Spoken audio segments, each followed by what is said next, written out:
Get strong.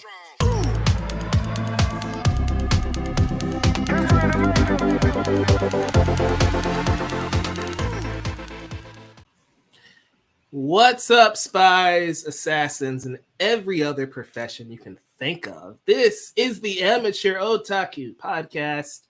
I am Mike. That's Isaac. That's Jamie. We're here to talk some Spy Family. It's been quite a season. Can you guys believe we're still in season 1 somehow, even though it feels like we're in season 2 of Spy Family? It's been a wild ride. Isaac, my man, how you doing? I'm tired, but I'm good. But I'm still more alert than usual. That's good. It's Twilight Zone here. I've learned that I probably should just stop asking because you will always say you're tired. I feel like that's just a foregone conclusion at this point. I mean, you know why. Yeah, I understand. Jamie, welcome back, even though we never left. How's it going? I'm doing well. I'm excited to talk about this. This is Spy Family. Guys, if you are not caught up with Spy X Family, no one says the X, don't bother. These are episodes 19 through 20. Revenge plot against Desmond and Mama becomes the wind. That's episode 19. And I've got to say, I may need a little help because I watched like 7 episodes in a row because I was that far behind. So I don't want things to blur too much. But a revenge plot against Desmond I thought was hilarious because we have this kid who is angry at Damien Desmond because he believes that his father's company is going bankrupt because of the Desmond family, and he plots revenge. And I think that might be the funniest subplot of the entire show because this has nothing to do with Anya. This has nothing to do with Loid. This has nothing to do with Yor. This is just a random event that happens in the universe of Spy Family. Isaac, run me through your thoughts on that one. I mean, with how big they established the Desmond family to become, it makes sense to have sort of like a sign stuff as a just prove that, they might be able to do this. What about how the future become kind of that? If you get what I mean. So, well, it makes for a funny gag. It's also a very smart way to just show how influential, in lack of better terms, the main villain is. Yeah. Jamie, what about you? What are your thoughts on a revenge plot against Desmond? I was kind of shocked to start off the episode and to see that, it wasn't centered around the Forager family, and then we have this like Dorito head looking kid. I'm like, who is this guy? Yeah. Why is he so important? But I feel like there was a lot of twists and turns that I just didn't see with this episode that I actually really ended up liking the first half a lot. Yeah, it's a lot of fun, especially seeing how all of the kids kind of rally behind him and like, you know what? Yeah, we'll be nice to you. We don't want you to be a slave. Yeah. And it's like, man, his mind really jumped to the worst possible outcome of him. He's just like, yeah, I might get sold in human trafficking, but at least I got this juice box. Thanks, Davey. This nice caviar to remember. It's like, okay, this is hilarious, but also, why are they serving caviar to 6-year-olds? That's facts. I was wondering the same thing. It's hilarious. I love how we find out that dumb spy from the previous episode was his doing. I just thought that was a great connection there. Isaac, I have a question for you, and I apologize because I haven't been a part of the Spy Family conversations the last few weeks. Are these manga canon? And the reason I ask is the last few episodes have been doubling up on stories, and they've been so short I wanted to know, are these like short stories that they're adapting for the anime, or did the manga just suddenly get shorter the last the last few chapters? I don't remember the second story kind of deal. If I'm being completely honest, Mm-hmm. first one with this kid, yes, it's canon. Okay, because I love it. Don't get me wrong. Like if it's any type of filler or any type of like light novel adaptation, I'm cool with that. It just feels like as we're getting closer to the end of the season, the stories are getting shorter and they're packing more stories in each episode. I was wondering that because that was kind of strange to me. But yeah, I thought this episode was really fun. I thought the jokes were great. I thought, like you said, Jamie, the twists were really good. Like when we find out that he got the information wrong, because of course he did, because he's like 7 and he has no idea what the heck his dad is talking about half the time. I just loved all of that, all the character interactions, how the class just like, give us our stuff back, man. At the end, I thought it was great. Yeah, I'm definitely I enjoy this one a lot. I feel like, to go back to what you were saying about, like, asking, is this canon, is this filler? I have been asking that a little bit for the past couple episodes. Not saying I haven't enjoyed what's been going on, but it also feels like we haven't really moved forward with the plot as much as I would have liked. And I was wondering if you guys kind of had similar feelings on that. Yeah, it feels like we're stuck essentially. Yeah. And I don't necessarily hate it because I'm enjoying the stories we're getting.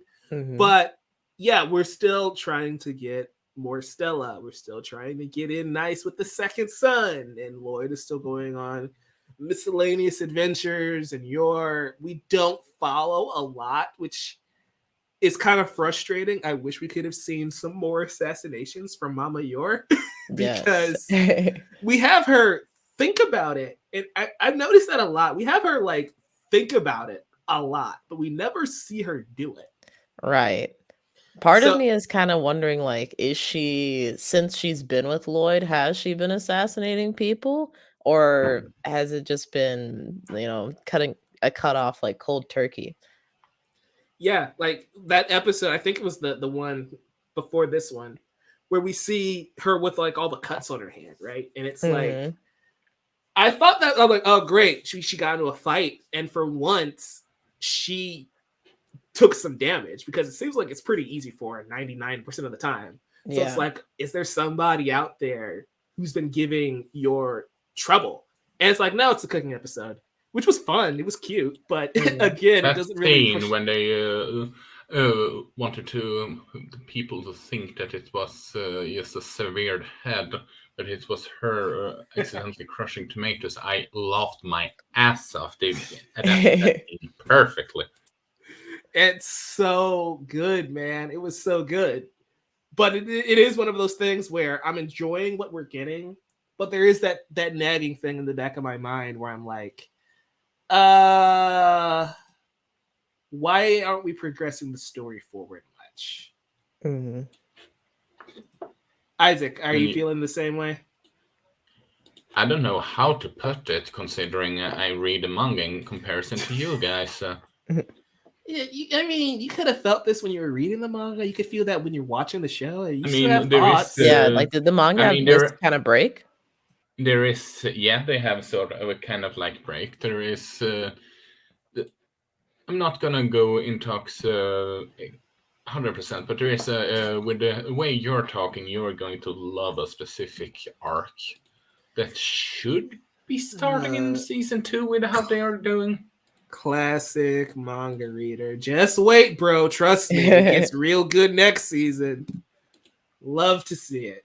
That depends on how I think literally there have been some non-canon stuff in this, so I do wonder if this the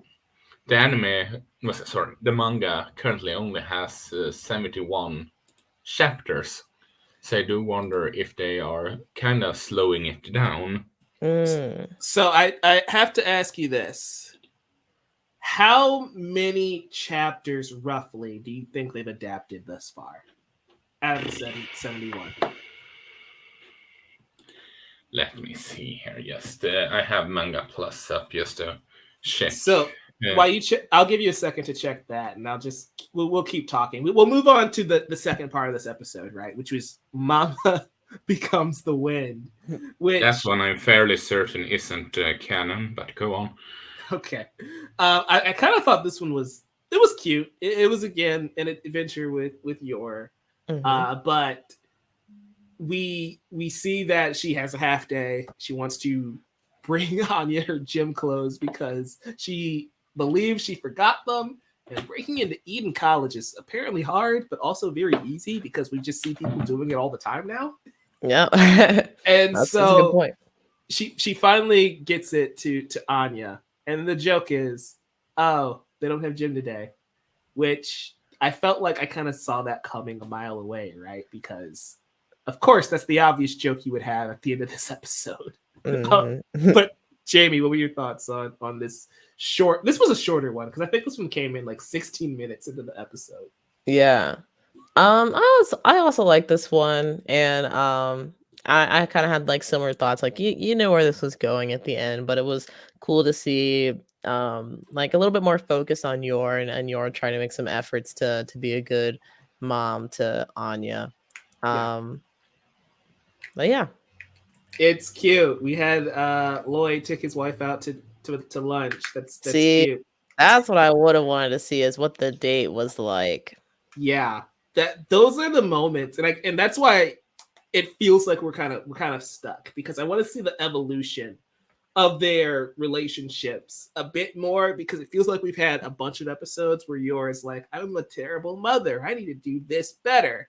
And it's like, I think I'd rather have just an episode with her and Anya doing things as opposed to what we're getting with an episode like this, or her learning how to cook. While they're fine episodes, it just feels like we are kind of rehashing the same idea of, I'm a bad mom, I need to do better by doing XYZ. I have checked out regarding your question, and it's approximately 30 chapters out of 92. Okay, so we are a third of the way through so far. Wow. I mean, I guess that would give us roughly that would give them enough content for a season 2 easily. But then you come into the question of, are they giving themselves a little padding because they want to make sure they keep that space, right? Because My Hero Academia, for example, is a weekly manga, and the anime takes like 12 to 13 month breaks to allow the manga to get enough chapters ahead. A good, and I do 50 believe plus chapters Spy X Family is bi-weekly. Right. Yeah. So with Spy being bi-weekly, it makes sense if they add a little padding. It's still better than something like Boruto, for example, which is a monthly manga, and the show is weekly, and that creates a problem, which is why Naruto and Boruto have so much filler. So yeah, thank you, Isaac, for looking into that for us. That makes total sense. But Isaac, do you have any thoughts? I just checked how many episodes of Boruto is as of February. In February, only 80 out of 234 episodes is canon. Oh my gosh, that's horrible. It's bad. I mean, the canon episodes are actually pretty good, but if you watch the show, you don't realize what's canon, what's not canon, and it becomes a whole problem. Yeah, that's kind of the reason why I fell off of Naruto a little bit, is because I just like where's the canon stuff? So I ended up playing Storm 4 and got most of the story through that anyway. That's the arc with Madara and Kaguya, right? So that's probably for the best. That's for the best with Naruto. Isaac, dang it, the Naruto conversation wasn't in the My Hero episode. It was in the Spy Family episode. Who saw that coming? God. Not me. I'm not on you. That broke a streak of I feel like 600 My Hero videos. Oh well. Here's what it is. Oh, Are really? Are we up to 600 My Hero episodes? It was an exaggeration, but I also said I Joe mean, Biden was 1,000, so there's that. yeah, What were your thoughts on Mama Becomes the Wind, Isaac? And I want your real thoughts because since this isn't manga canon, you can actually talk about this in full without feeling like you're spoiled. I just love it because the more you're, the better. What can I say? That's a valid And I point. just love how but I need to be subtle, just take it slow. People can't notice me, and then she's as humanly strong and can jump like she's a superhero all around the town. I mean, just the way she kicked up the lady's flower when without even seeing it. Was just that's part of the course. That was so fun. I love how she's like, "What's faster, the train, the trolley?" And then she's just like on foot. That was the fastest route. That was a great joke. I also love how the kids see her out the window, and it's just like, "Oh my god!" And then everybody turns around, and she's gone. It's just like, Yeah, it's funny. I also love the bit where Loid follows her because he's suspicious, and he's like, "Yeah, I probably didn't have to follow her. I shouldn't have." I know. Dang, I'm low key. I kind of wish that it planted seeds of doubt, and we see that like later on in other episodes. Yeah, that would have been cool. It would have been it would have been interesting, especially since he's already on to her brother. It's just like, yeah, you know what? I probably need to be a little more sus of Yor because he's not, which I think is fascinating on how he's just. I'm not going to question it. I love how everyone in this show is a certain level of smart, and then there's still a certain level of stupidity in everyone. Right. Like, I feel like at this point, Bond might be the only character that might like know what everyone's about, but he just can't say anything. Yep. He's just gonna sit there and say "borf" the entire time. I think that's a wrap on this episode. We can move over to the next pair, which is investigate the general hospital and decipher the perplexing code. Okay, so this is an interesting episode, in my opinion, because what's so funny? Just thinking about it, just. Yeah. Okay. Isaac, you go first. What are your thoughts here? I just loved it, and the fact that they decided to blur and bleep out part about her. Yours. Yeah, and that's the perfect way to handle that scene. I had stomach pain afterwards, if I'm being completely blunt. Yeah, so the premise of this episode, the students need to basically go to a job or their parents' job and interview the people there because these are the career paths they want to go down. So Anya's like, okay, I'll ask Mama. And Yor, instead of, just thinking of her normal job, thinks, well, what if I take Anya on a trip to assassinate this goon? And yeah, that is hilarious. I love how we have Anya in the same outfit, like the Black Widow-esque outfit. Yeah, that was so funny. It's so cute. It's that entire gag was so great, and it's just like, I think I'll just ask Papa. Yep. I'm kind of shocked that she didn't think of Loid to begin with. I'm like, oh, she wants to see what Yor's doing. Like, that's interesting. Shout out to Brandon, the Scarlet fan Alvarado, in the comments here. Yes, all hail, plus elegant Shiggy Anya. That's some Amalgam Comics nonsense right there. But agreed. Plus Ultra Shigaraki was something else. Yeah. But yeah, you're totally right there. It was great. I do think it was interesting seeing a different side of Loid this episode, though, and to me, that's the big standout, right? Yeah. We see that he actually has colleagues at this hospital that we've never been to. Oh, you will. I don't know. It should be interesting how you like one of them. You're doing the thing again, man. Yes, and I love it. let's stay in the moment. Let's stay here. Let's not go beyond where we are now. This is not Also, David. you missed one part of the whole thing in going to Papa's work. Yes. Can we all appreciate how she was just talking gibberish and he just, okay, that works. Yeah, that was so funny. And that's just like, that's how parents are with their kids at this point, where it's like, yeah, they just get it. They understand. It's like, yeah, sure. But yeah, I love how we go, and it's like, well, Loid is actually playing the role of psychiatrist here, which I thought was very fascinating. I assumed he was just lying the entire time, and he was just going to missions. Like, I didn't think he actually reported to a place for work and had colleagues that actually know and respect him. Like, what were your thoughts, Jamie, when that reveal happened? Because to me, that was a big surprise.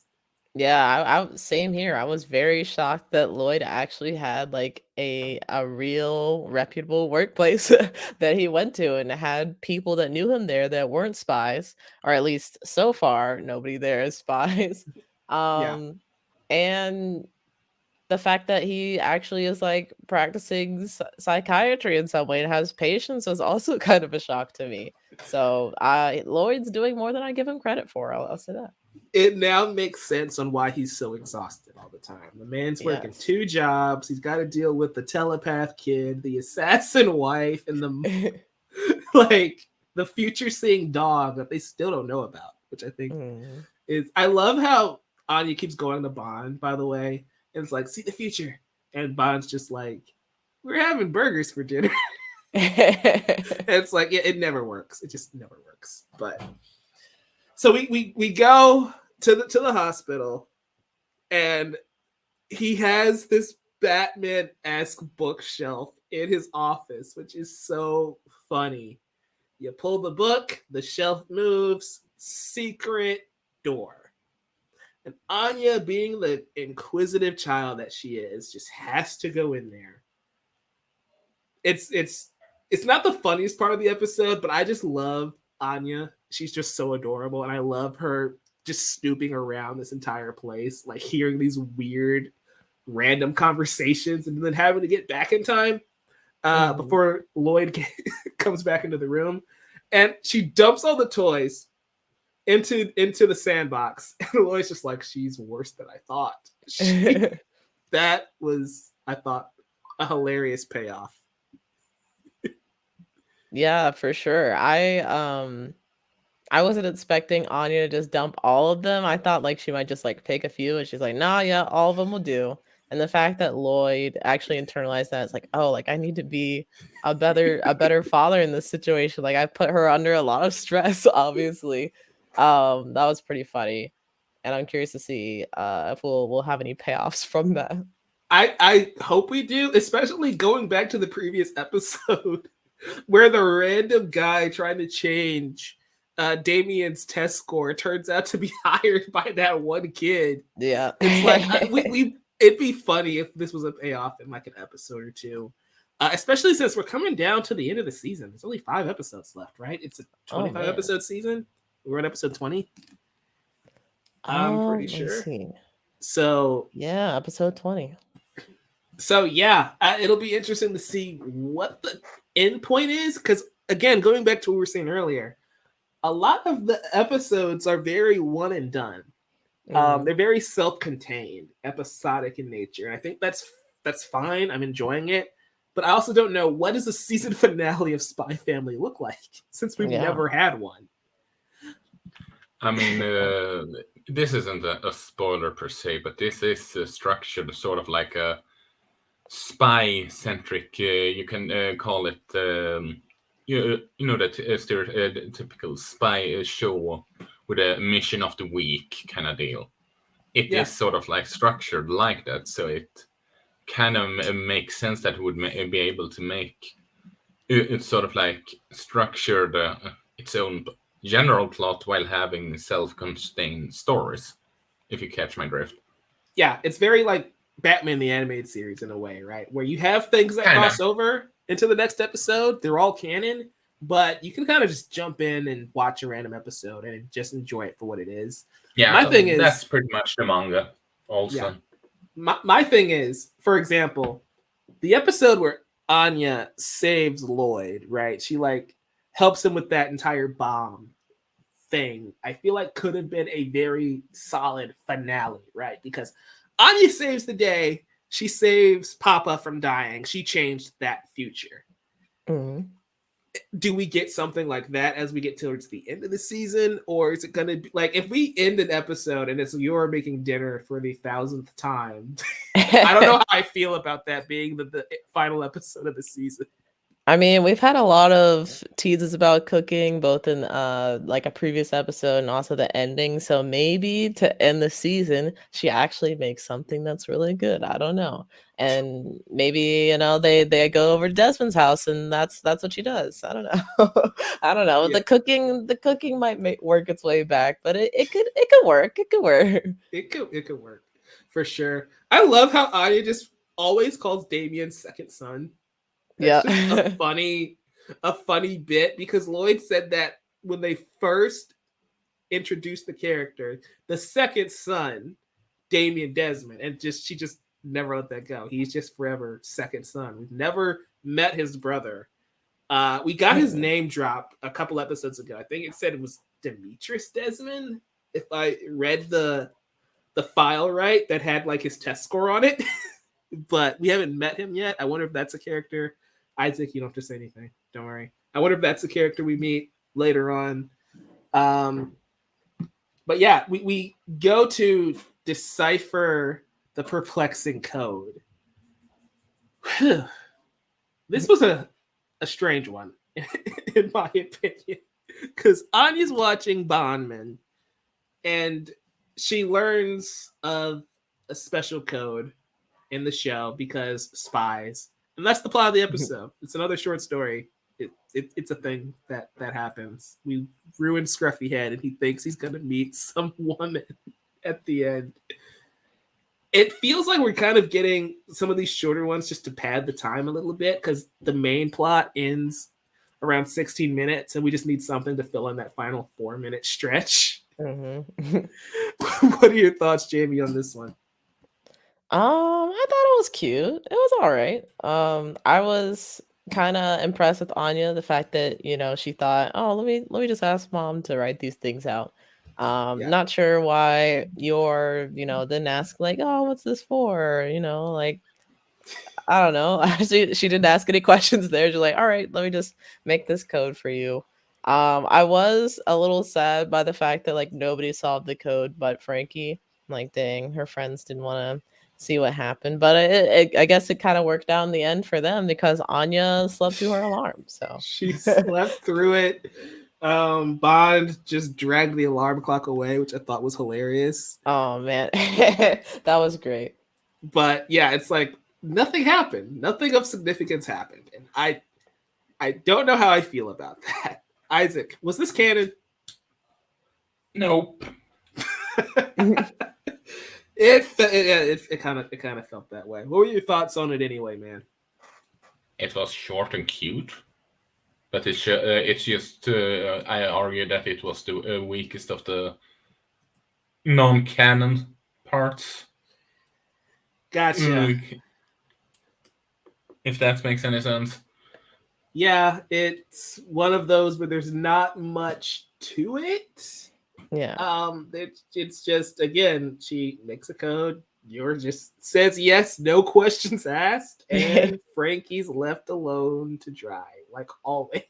So yeah, poor Frankie, man. I feel so bad for Frankie. He does need to get a better haircut though. That might go a long way.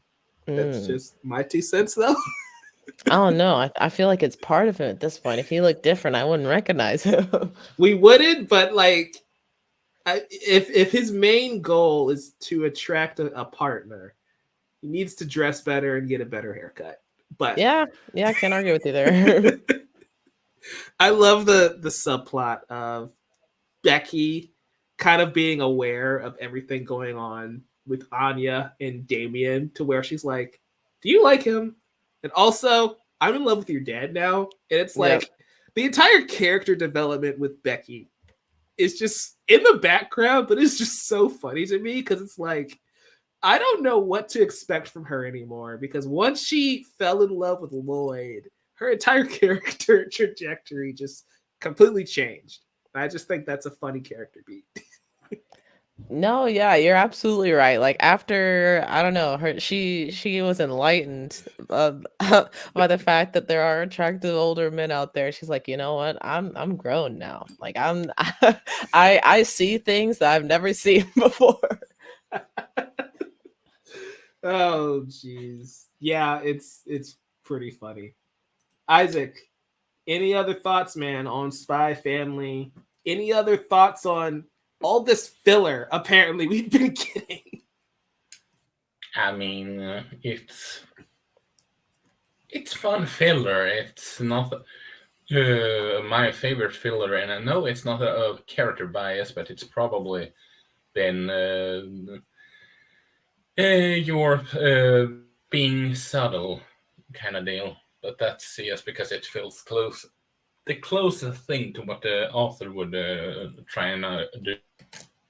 You don't like the filler where we try and see Kakashi's face in Naruto?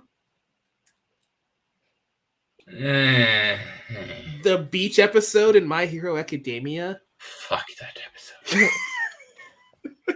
All of the Promised Neverland season 2? Oh gosh. You I want me to go on a rage rampage right now, don't you? I fucking despise that season. I'm just checking because you said that this was the best filler, so I'm just verifying that this indeed is better than all the filler we've covered on the channel before.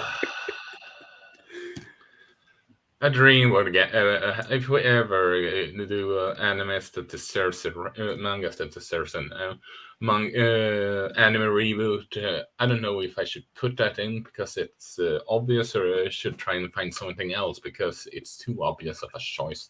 Well, I'm glad you mentioned that because for folks who are listening, if you missed it, we did do manga that deserve anime adaptations. And I think Isaac and I were both so close to putting The Promised Neverland on the list because in our eyes, didn't happen, got canceled after season 1. Such a shame. Yeah. Jamie, do you have anything else on Spy Family? No, not really. I'm excited to see who this new character is and what her relationship is with the I don't like that. I don't like that laughter. I'm curious to see what her relationship is with the rest of the crew. And I'm hoping maybe it will help build some tension towards the end of the season, which feels like it's been flying by.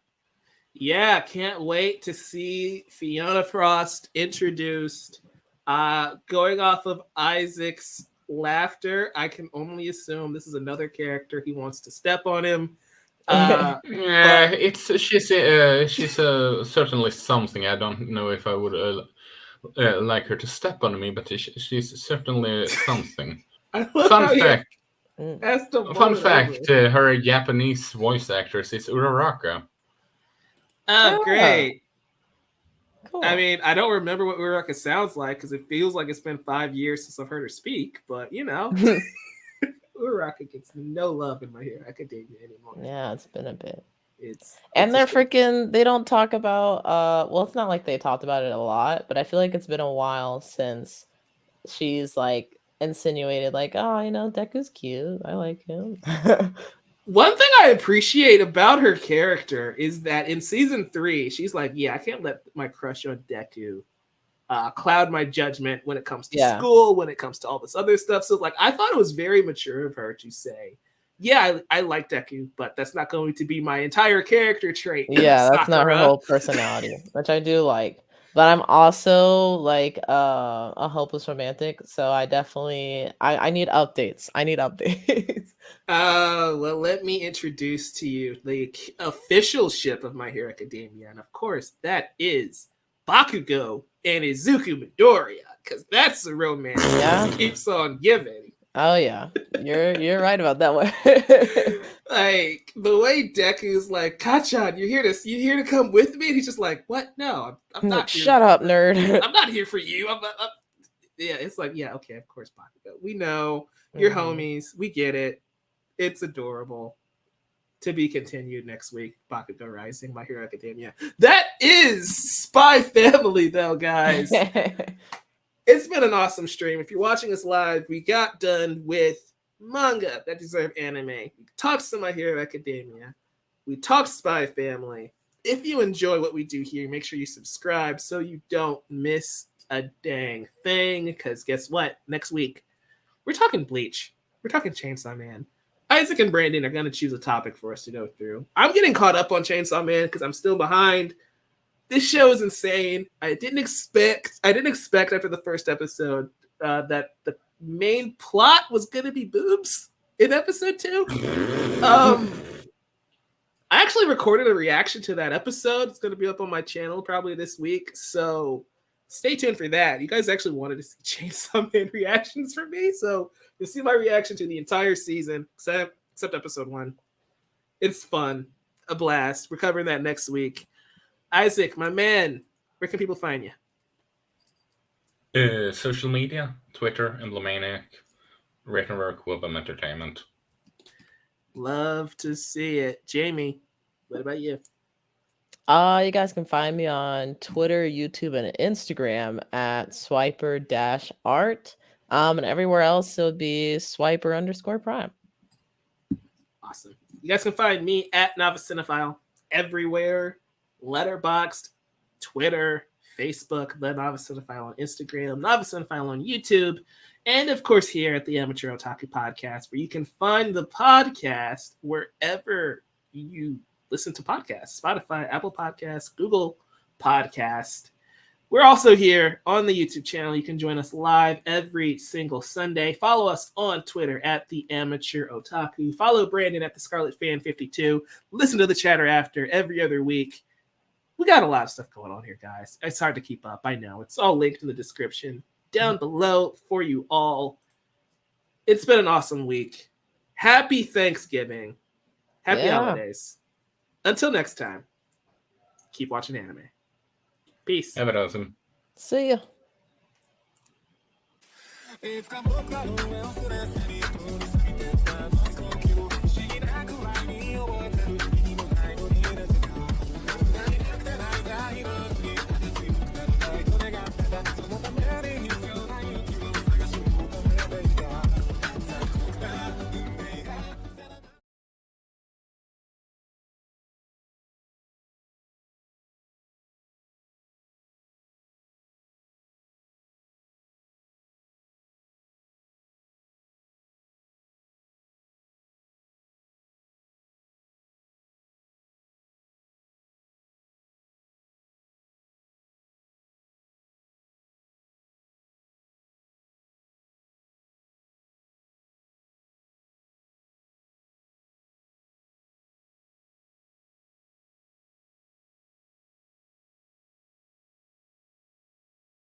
いつか僕らの目をすれすぎ通り過ぎてた